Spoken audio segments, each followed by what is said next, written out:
지역의 뉴스 속 뉴스를 전해드리는 뉴스인 뉴스 인터넷신문입니다. D2뉴스24의 류호진 대표 전화 연결합니다. 안녕하세요. 네, 안녕하세요. 요즘 대전시 교육청이 대성학원 문제에 너무 뜨뜻미지근한 게 아니냐 이런 말들이 나오나 봅니다. 네, 이 시간을 통해서 이제 몇 차례 전해드리긴 했는데요. 이 대성학원이 교사 채용 비리와 관련해서 해당 학원에 있는 소속 학교의 교사 18명뿐만 아니라 25명이 무더기로 기소돼 있는 상태입니다. 시교육청은 이런 이 대성학원에 대해서 별다른 조치를 취하지 않다 보니까 지역 사학을 너무 감싸는 게 아니냐 이렇게 지금 지적을 받으면서 비난을 자초하고 있는데요.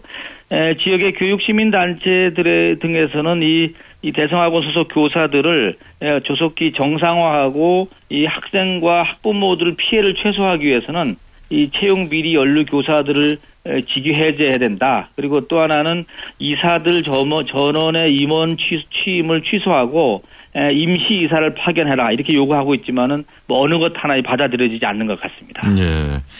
교육청에서 감사를 하겠다고 한 것으로 기억되는데 그럼 결과가 아직 나오지 않은 건가요? 네, 감사를 들어간다는 얘기는 초반부터 얘기했는데요. 예. 현재까지 감사는 들어가지 않았다고 합니다. 교육청 쪽 해명을 보면은 모든 일에는 정해진 절차가 있는 것 아니냐 해서 이걸 무시하고 어떻게 보면 감정이나 정서만 앞세울 일이 아니지 않나 이렇게 지금 항변하고 있습니다. 예. 아니 교육청의 그 입장을 모르는 바는 아닙니다만 비리에 연루된 교사들이 다시 교단에 서는 게 아니냐라는 우려가 있는 것도 사실 아닙니까? 네, 그렇습니다. 사실 교육당국이 미적미적하는 사이에 그러니까 이 신속한 직위 해제 조치라든지 이런 조치가 이루어지지 않다 보니까 지금 이 학교 이 채용 비리에 연루돼서 검찰에 기소된 교사들이 2학기 개학과 함께 이 교단에 서서 여전히 학생들을 가르치고 있는 것으로 지금 알려지고 있고요. 대전시 교육청은 법적으로는 이 직위 해제가 가능하지만 임명권이 이사장한테 있기 때문에 현실적으로는 어렵지 않냐 이렇게 하면서 지금 행정처분을 미루고 있는 상태입니다. 결국 이사의 파견도 눈치를 보고 있다. 이렇게 보고 있는 거네요. 네, 그렇습니다. 전교조 쪽에서는 이 대성학원의 경우는 이 검찰의 중간 수사 결과 발표만을 봐도 어떻게 보면은 이 임시이사를 파견할 요건을 충분히 갖췄다 할 수 있는데 교육청이 지금 감사를 통해서 확인되지 않았기 때문에 현재로서는 파견할 수 없다 이런 입장을 보이고 있는데요. 여기서 또 논란이 되고 있지만은 이 자사고 지정 문제에 대해서도 아무튼 대전시 교육청은 어떻게 보면 교육 시민사회 단체들의 요구를 거의 지금 수용하지 못하고 있는 상태입니다. 교육단체들은 교육당국이 좀 더 적극적으로 해라 이런 요구고 교육청은 법과 규정을 따져서 해야 하는 게 아니냐. 이쯤으로 정리가 되겠네요? 네, 그렇습니다. 시교육청이 이렇게 좀 미온적인 태도를 보이다 보니까, 일각에서는 교육감이 대성학원과 뭔가 유착이 있는 게 아니냐, 이런 의혹도 제기를 하는데요. 사실 이 설동호 교육감이 대학 교수로 오기 전에 이 대성학원 소속에 있는 대성고등학교에서 교사로 또 근무한 적이 있었다고 합니다. 이러다 보니까 또 이런 의혹도 사는데요. 아무튼 학생들을 바라보는 교육 행정이 필요하지 않나 이렇게 보여집니다. 그런가 하면 초등학교 교감이 기간제 여교사를 성추행했다는 의혹이 또 제기됐지요?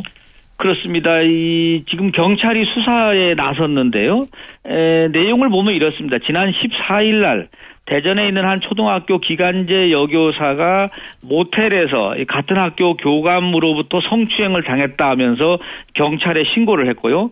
그래서 경찰이 18일부터 이 수사에 좀 들어갔는데 이 교감은 그날 오후에 이 기간제 교사 임기 만료가 되는 여교사하고 둘이서 저녁 식사를 한 것으로 알려졌고요.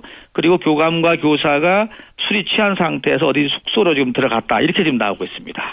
이 부분에 대해서는 시교육청 대응이 꽤 빠른 것 같던데요. 네, 그렇습니다. 우선 이 경찰이 수사를 들어간다는 통보가 오자마자 관련 이 교감에 대해서 우선 직위 해제 조치를 했습니다. 이건 법적으로도 가능하다고 합니다. 그러면서 이거와는 별도로 어제 오후에 보도자를 냈는데요. 성범죄 교원은 무관용 원칙으로 엄중 문책하겠다 이렇게 밝혔는데 아무튼 결과가 이제 최종적으로 경찰의 수사가 나오겠지만은 사실로 드러난다면은 중징계 대상이라고 하겠습니다. 대전시가 전국 처음으로 감정 근로자로 불리는 전문 상담사의 권익 향상을 위해 적극 나서서 화제입니다. 네, 그렇습니다. 이 대전에 이 컨택 센터라고 해서 이제 콜센터를 얘기하는데요. 예. 129개 한 17,000명이 근무를 하고 있습니다. 상당히 지금 많이 근무하고 있는데 이러다 보니까 대전시 입장에서도 이분들에 대한 어떤 그러니까 도움이 필요한데요.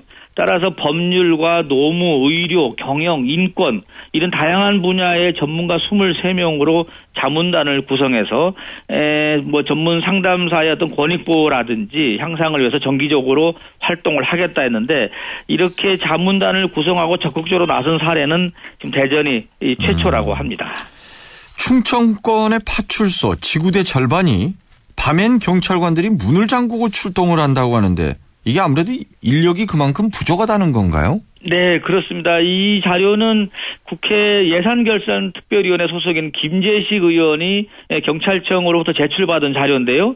전국의 지역 경찰서, 그러니까 파출소나 지구대가 1,955곳이 있는데요. 이 가운데 694곳, 거의 700곳 정도, 한 35%가 되는데 한 700곳 정도가 야간에 출동을 할 때 파출소 출입문을 잠그고 출동하는 것으로 집계가 되고 있습니다. 그러니까 3곳 가운데 한 곳이 야간 출동 시 파출소를 비우게 된다고 하는데 충남에 같은 경우는 경찰관서가 117개가 있는데요. 117개 가운데 54곳이 여기에 해당이 된다고 합니다. 네, 전국 평균이 35%인데 충남이 46, 충북이 55%. 네, 그렇습니다. 네, 오늘 소식 잘 들었습니다. 네, 감사합니다. 류호진 대표였습니다. 15분 교통. 네, 플러스 뉴스 시간입니다. 예산 출신의 이종철 씨라는 분이요.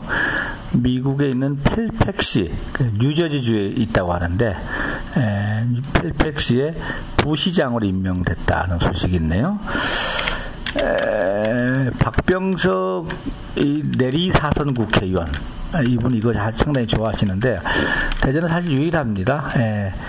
한 번도 떨어지지 않고 쭉 국회의원 당선되신 이 박병석 의원이 어제 기자들을 만났습니다. 근데 세 가지 얘기가 지금 눈에 들어옵니다. 우선 내년에 총선엔 출마하겠다.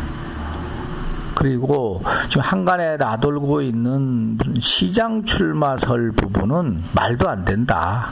이렇게 했다고 합니다. 당연하죠. 권선택 대전시장이 대법원에서 회생 살아 돌아오시면은 그럴 일이 없으니까는. 근데 아무튼 시중에서는 그걸 전제로 했을 경우에 민주당의 후보가 없지 않느냐.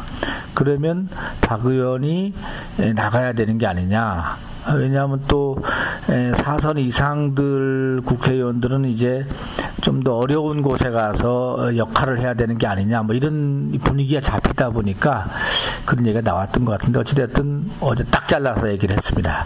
그리고 하나 더 눈에 들어오는 것은요, 선출직 공직자들은 총선 출마는 안 된다. 이렇게 못을 박았는데 이거는 구청장들 관련해서 자꾸 이 총선 출마 얘기가 나오니까 여기에 대한 이 박 의원의 의견을 내놓은 것 같습니다. 세계에서 가장 살기 좋은 도시 어디라고 생각하십니까? 호주의 멜버른이 꼽혔네요. 5년 연속 꼽혔다고 합니다. 서울이 58위고요. 뉴욕이 55위라고 합니다. 세계적인 도시들은 한 50위권에 대체적으로 몰려있는 것 같습니다. 그러면 나쁜 도시, 살기 가장 나쁜 도시는 어딘가? 다마스쿠스라고 합니다.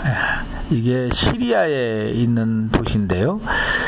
IS인가요? 그 본거지 격으로 해서 늘 불안하지 않습니까? 다마스쿠스가 살기 가장 나쁜 도시로 꼽혔고, 살기 좋은 도시는 멜버른, 호주의 멜버른이라고 합니다. 지금 여야가 이 노동개혁을 놓고 좀 충돌을 하고 있는데 여러분은 어떻게 생각하십니까? 각 당에서 플랜카드 걸어놓은 것을 제가 한번 읽어드릴게요. 새누리당은 노동개혁으로 청년에게 좋은 일자리를, 이런 플랜카드를 걸어놨고요. 새정치민주연합은 아버지 봉급을 깎아 저를 채용한다고요?